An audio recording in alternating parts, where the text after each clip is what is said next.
I'm Melanie Nichols. Welcome to Mill Valley Film Festival. I'm CFI Education Program Manager. I'd like to welcome my co-moderator, Elisabeth Fox. Elisabeth participated in our Young Curators program this summer, where films for the youth reel were chosen. Elisabeth goes to San Rafael High School in San Rafael, California. All right, hi everybody.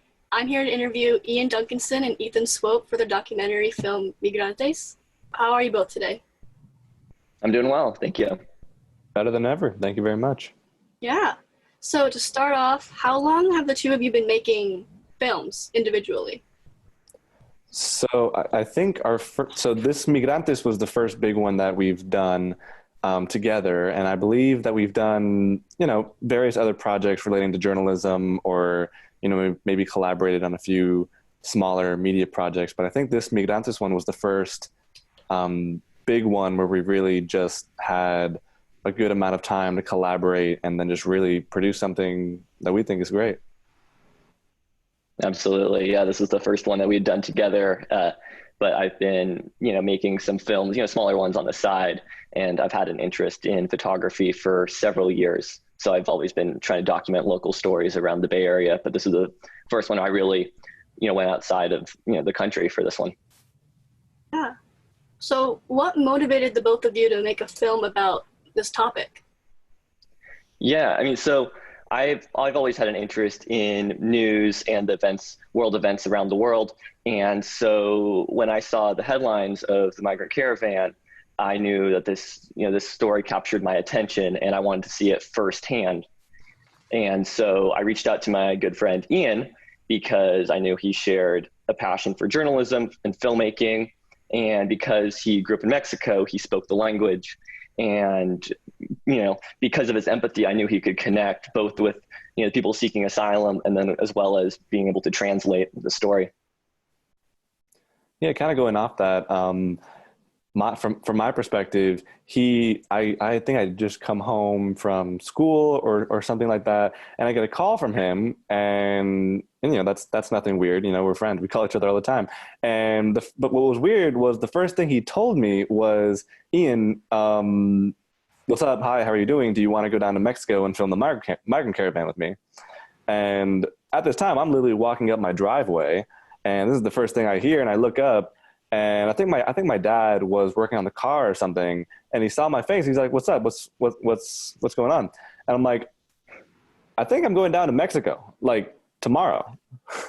And it was really kind of that quick. Ethan, correct me if I'm wrong, but the turnaround between let's go to Mexico and we're actually going to Mexico was a matter of hours. I think I booked my ticket right when I walked in the door. Like Ethan said, Mexico is nothing new to me. I grew up there.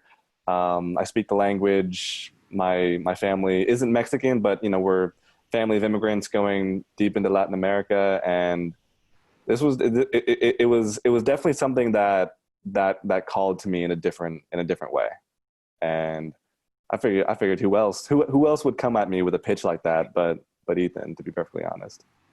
Yeah, absolutely. So how much was the story planned prior to filming, Ethan? Like you said, you had that spur of the moment, but was it all, did you have a plan prior, or was it all like, I want to do this story now, let's go, Ian? It was pretty run and gun in terms of the filming. We had a general sense that they were going to be in Tijuana. Actually, before that, we weren't sure if they were going to be going to Texas or to Tijuana until like the last minute. So when I found which route they were going, I booked my tickets, and there wasn't much pre-production. It was mostly just all on the ground. In fact, when we got to the hotel and we for the first day of shooting, we just asked the cab, where do we go? And he took us. And does that seem about right, Ian? Yeah, we really just kind of hit the ground running. We got in, and then pretty early in the morning, we asked cab drivers, we were asking locals, and they weren't hard to find. It was this was the biggest event to take place, not only in the continent, but also like in Tijuana itself, so that's all people were talking about. That's all, you had marchers, you had protesters going to the migrants, you had other migrants who were, filtering around that area. Our hotel was super close to the actual stadium where everyone was in general. So our whole mindset was, always keep your finger on the record button and just get everything we can, get every interview from children who, maybe 4 or 5 years old who knew nothing about what was going on, get every person who's lost family members to the Mara Salvatrucha, MS-13, just get it all. And then our story planning really came when we'd come back, and then we just had all this footage in front of us, and we were just like, okay, let's make a story now. After, I think, 48 hours of just constant coverage, which was a very interesting way to approach it, because we were learning all this stuff on site. So it was definitely an interesting way to do it. Yeah. What were the challenges you both faced during the film production? For me, it was the language barrier, since I'm still learning Spanish and I don't speak it fluently. That was probably the most difficult aspect for me. Thankfully, Ian was able to sort of help me and translate along the way. And I think, fortunately for us, and I'm really appreciative of the people who are seeking asylum for sharing their stories and being comfortable to be on camera for the most part. I think that really made the story for us, was being able to hear their stories firsthand. But in terms of challenges, I think the whole trip overall went fairly smoothly. Yeah, I think so too.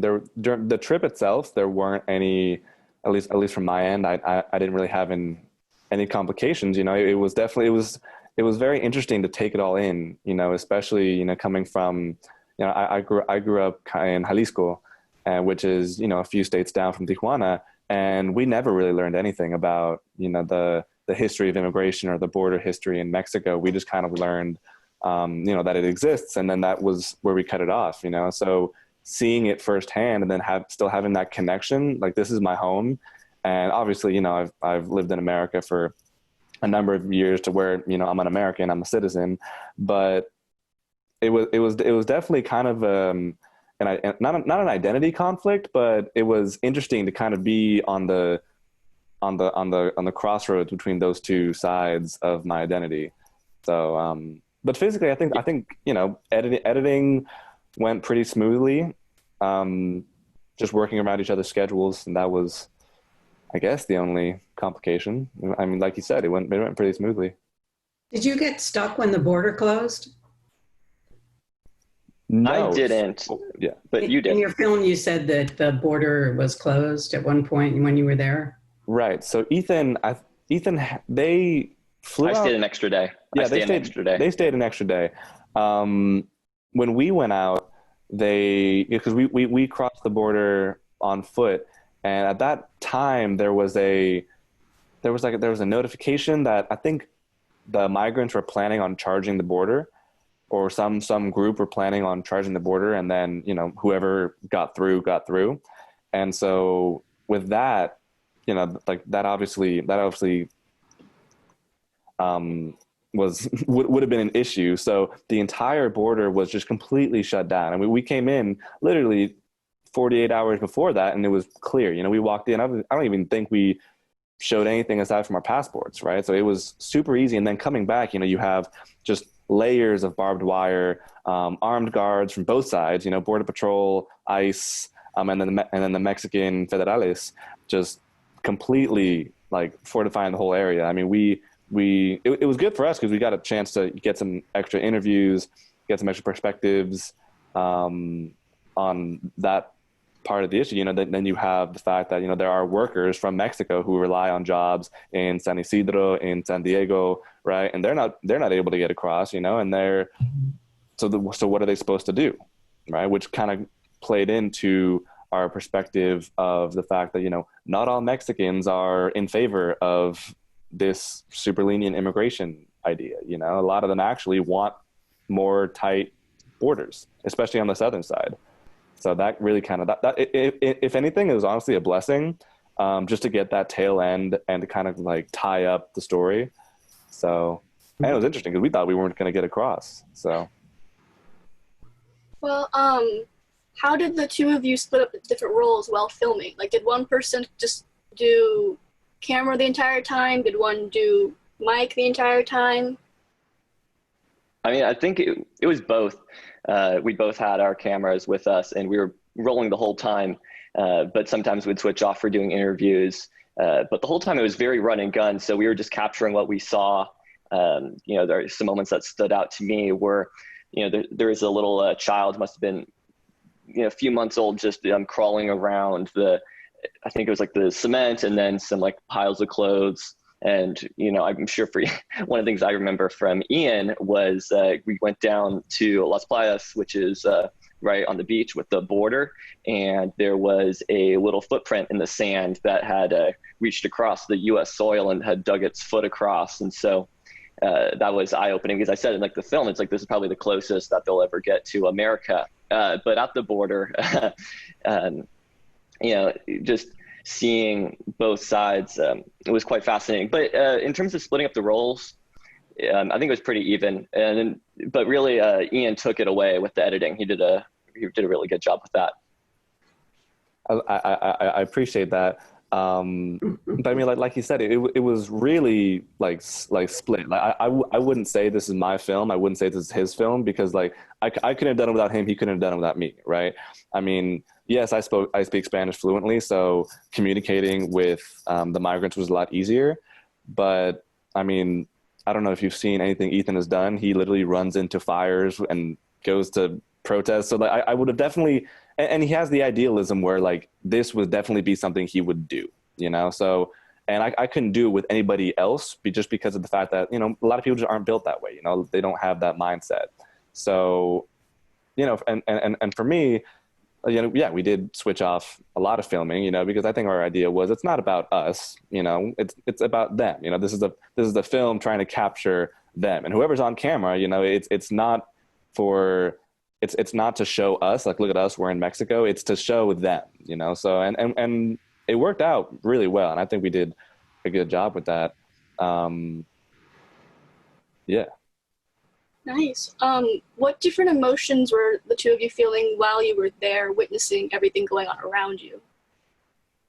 At least for me, there was a lot to take in. There were so many different feelings going through my head, both you know, sorrow, confusion, but then there were also some moments of joy.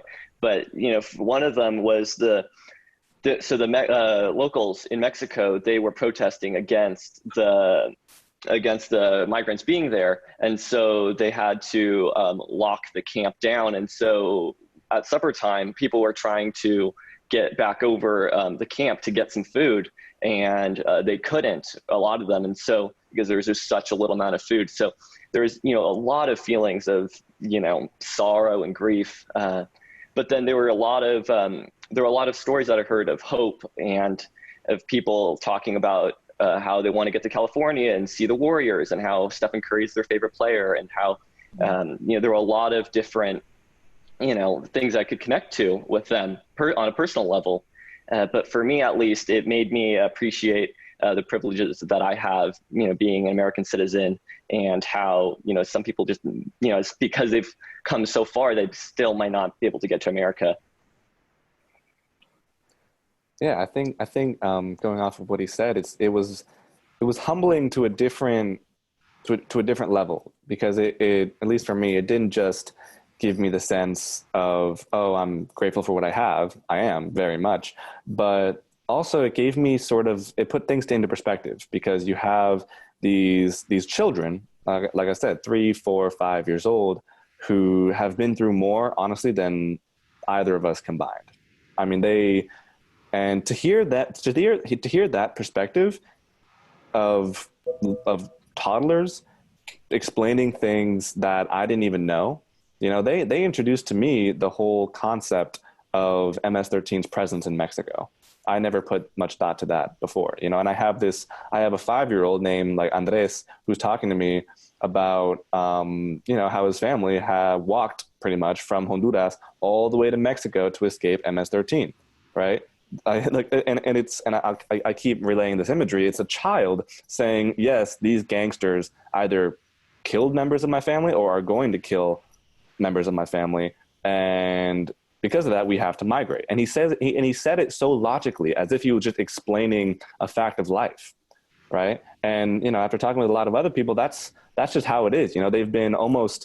They're just used to that. And and the thing, used to gangsters and having the constant fear of being murdered. Like, how do you get used to that?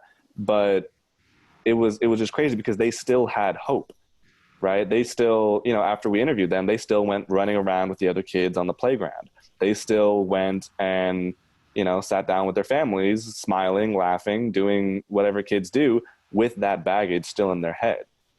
So it's a wonder what the human mind, what the child mind can experience. We don't mature with age, we mature with experiences, and that really just solidified that for me.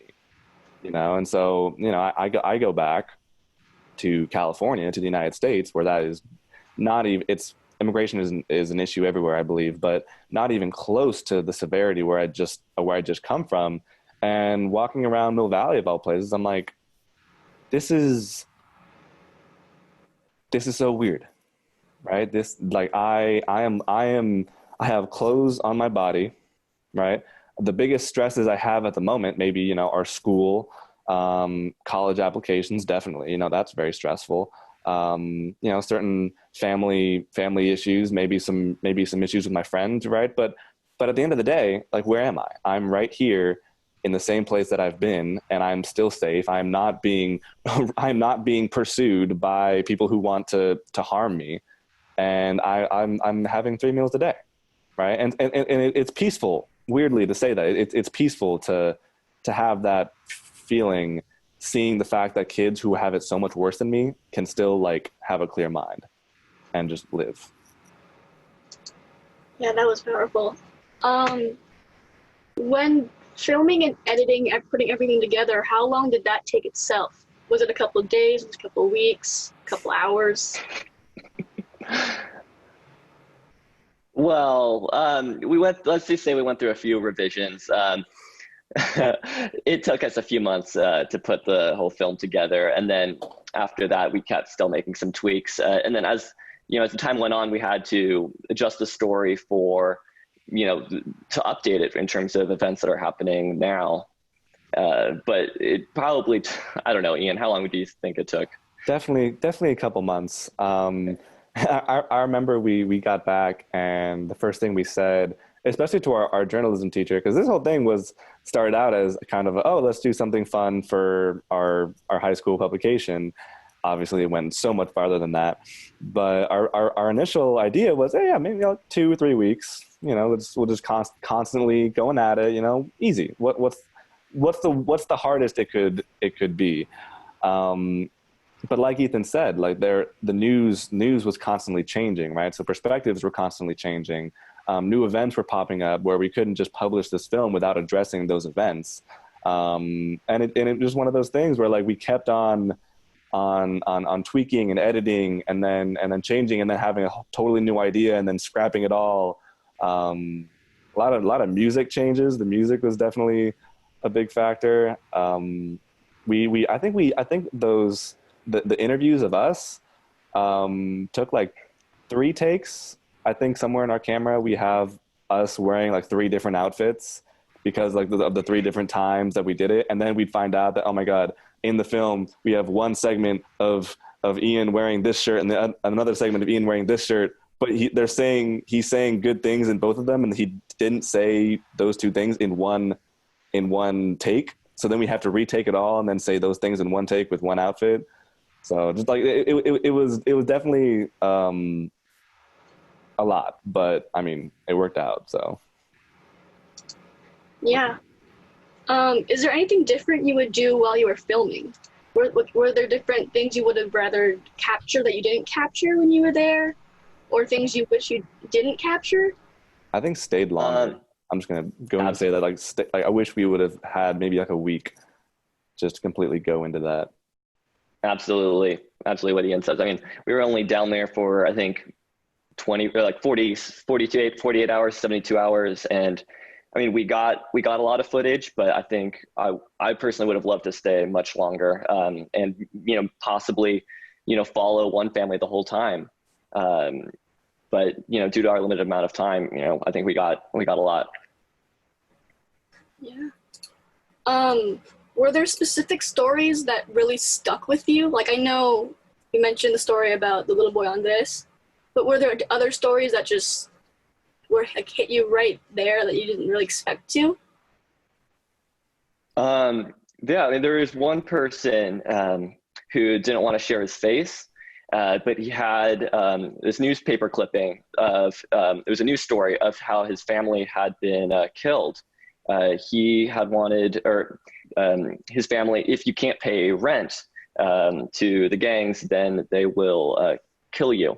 And so he left and came all the way to Tijuana, and hearing his story, and I can't even imagine going through that and having your family killed just because you can't pay rent. I mean, it's just totally eye-opening.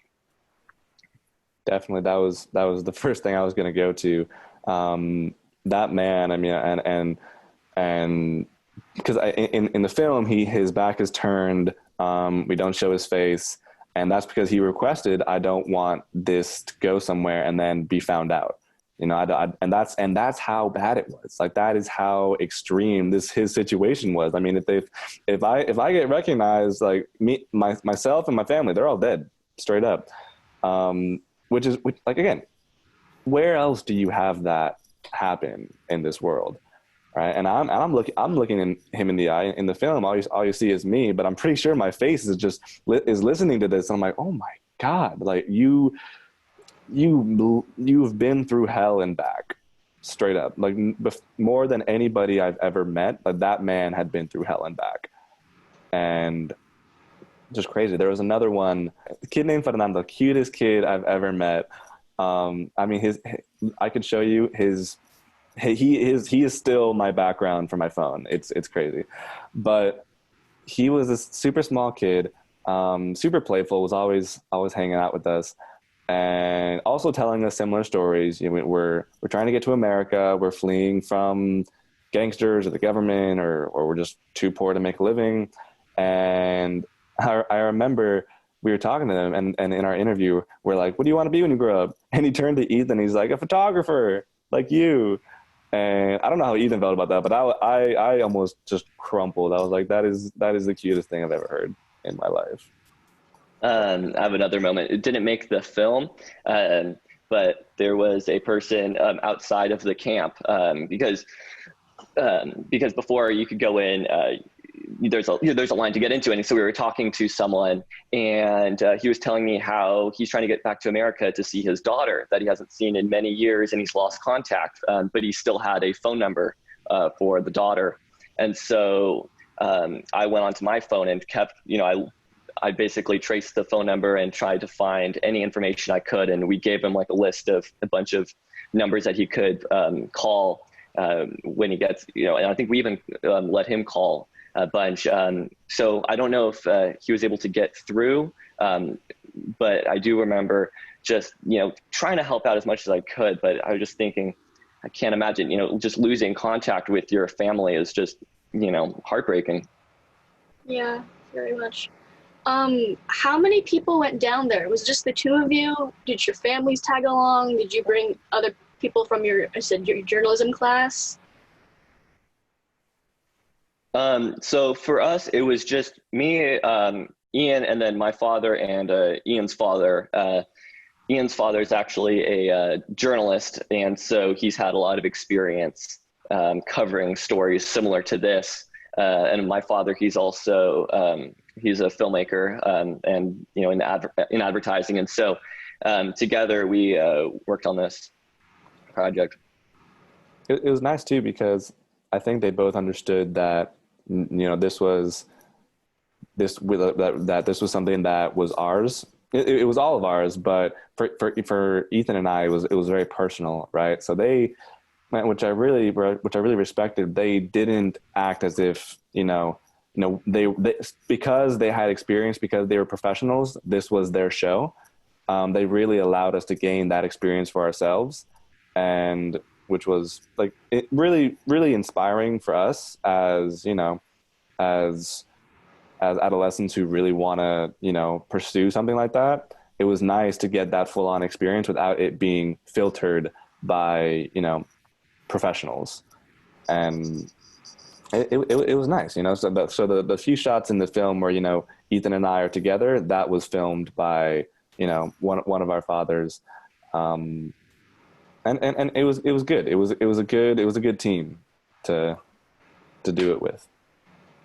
Yeah, that sounds great. Do either of you have a next project you're in the midst of working on or hope to work on in the future? I'm currently working on another documentary specifically about climate change and wildfires. So I've been talking to several researchers at University of San Francisco, and I've been going up to the fires this season and covering them firsthand and seeing how climate change is making the fires both longer, larger, and faster, and it's just becoming becoming a very serious situation, both, you know, in the United States and abroad. I was going to be I'm on a gap year right now, and I was going to be going to several other countries to pursue the story, but because of the current situation that we're in, it's preventing me to. So I'm staying to local stories within California at the moment.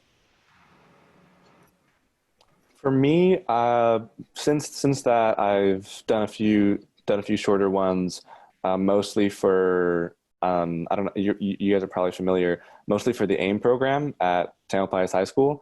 I thought that was a super cool organization, especially given the freedom that they allotted for us to, you know, go out and really just kind of make these experiences for ourselves.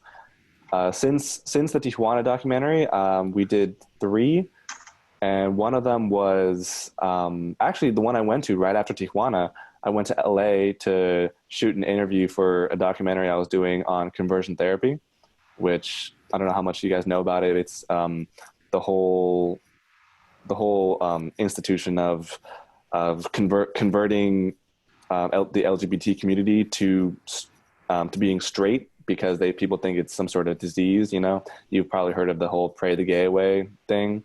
There are a bunch of organizations that have a very infamous history of those type of practices. After that one, I actually, in the middle of editing this, the Migrantes documentary, I did another one about a few of my friends at TAM and around Marin County, students who are undocumented themselves and who also have crazy crossing stories and just stories in general about their lives as immigrant students and the hardships they have to go through. And that was super powerful. I mean, my friend who is graduated now basically told us stories of, you know, escaping La Migra, which is the Mexican immigration police, which is ICE times 20. Like it is the strictest. It's the strictest institution that I've ever even heard of. I finished reading a book called Enrique's Journey, which talks all about that. I don't know if you've read it, but you know, the migrants that we saw in Tijuana were a fraction of the migrants that actually try and get to the border. So that was crazy. And I'm hearing a friend of mine my age be like, "Oh yes," and then I hopped on to the train to escape these police that were coming after me, you know, shooting bullets in the side of the car. I'm like, "Oh my God, I literally have math with you. Like, how have I never heard this?" And then the third one, the most recent one I did was a day inside San Quentin prison, where we basically kind of got to learn a whole lot about, you know, the inmate experience. Not only what is it like to be a prisoner, but what's it like to be a prisoner in San Quentin, which I don't know if you know, is the only death row prison left in California, yet has a recidivism rate of almost 0, I think, and the amount of programs and rehabilitation opportunities are just through the roof.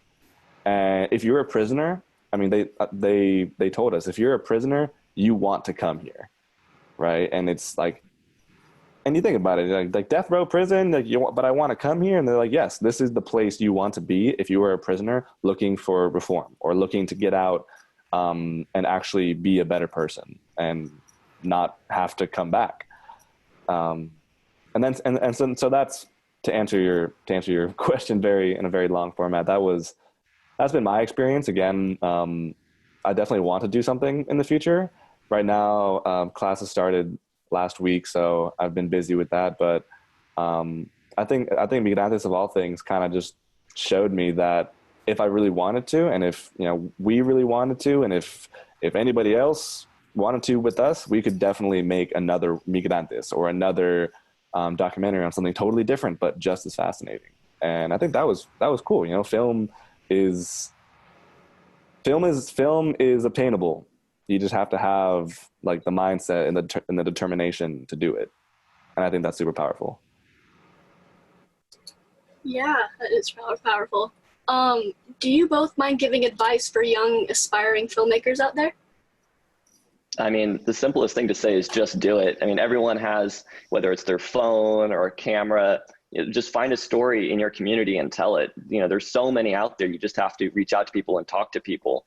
A lot of times, people are just especially young people, they're just, trapped behind their screens. But if you can get out and talk to people, there's so many stories out there, just a matter of doing it. Make it unique. Honestly, like no one can make a film like you can because no one has your mind, right? The film we made, I feel, is unique because where else do you see something like that? And not only in the concept, two 16-year-olds go down to Mexico and film the caravan, but the stylistic choices, the way we captured them, the access we had, the fact that this was planned out in less than a day, right? I mean, all these things that we didn't have, a big crew. Essentially, it was two kids who made like fake news passes to get inside an institution where CNN, Fox, NBC, BBC, Vice, where all these big organizations are right around us, and what experience do we have to be there? Well, we wanted to be there, right? And that's unique. Like Ethan said, just do it. Honestly, because the more you question it, the more you ask, like, oh, am I supposed to be here? Oh, I'm not professional. Oh, I didn't go to college and get a degree in this. It's like, that doesn't matter. That doesn't matter. I mean, now more and more, the iPhones have, cameras that are just as good as a lot of these $1,000 Canons or Nikons, right? So get your phone, get anything, and then just go out and make a story, right? I mean, yeah. And lastly, I was just going to say, at your school, reach out to your journalism advisor. Take journalism. I mean, for us, Mr. Steinhardt at TAM, he was a big help. And so if you can, talk to people who have, experience, they can help you out as well.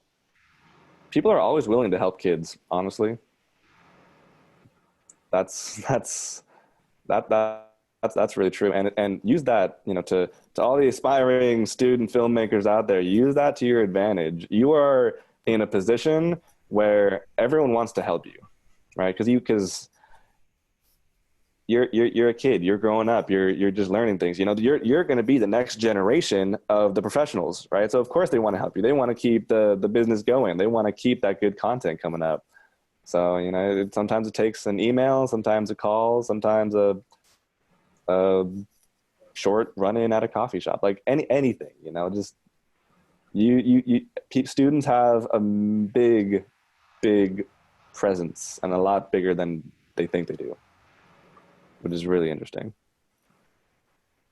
Well, that pretty much wraps up all of my questions. Thank you both for tuning in and answering the questions about your film. Melanie, anything you want to add? Just thanks to Ian Duncanson and Ethan Swope, and to you, Elisabeth Fox, for joining CFI Education at Mill Valley Film Festival. Thank you very much. Thank you so much. We really appreciate this.